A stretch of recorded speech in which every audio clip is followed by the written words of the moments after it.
Hi everybody, this is going to be my last video for the night, and it is an advice about relationships to mostly teenage girls, okay? And I'm kind of a small town girl, and it's mostly the theme of this is don't fall for the sob stories, okay? That is the number one that will get you.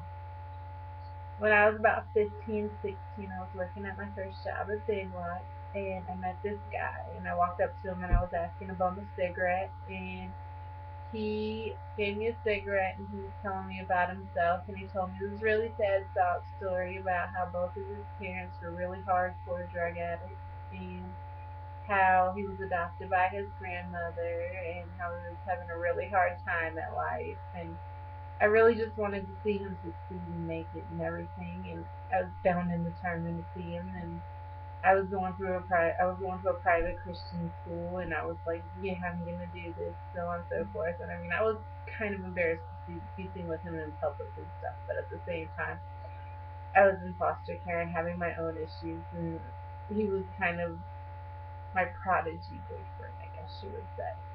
I was the kind of girl that wanted the prodigy boyfriend. So he was my prodigy boyfriend, but his love story was that good that it wound up being my prodigy boyfriend for 6 years. Well, 5 years. I spent an entire year trying to get him the hell out because I wound up having a kid with him. This is my son Elijah. He will be 4 on Halloween Day.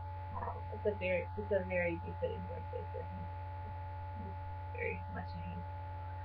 But yes, and yeah, like I said, it took me a year to get him out. On top of it, he so much does not know how to take care of himself. One, he's my age, an alcoholic, a hardcore alcoholic, a hardcore drug user like his parents, and on top of it, he abuses my son. I had to move 2,500 miles away from my own town to keep my son safe because my son would come home with burns on his body or bruises and stuff, and there wasn't a thing the judge would do to help him.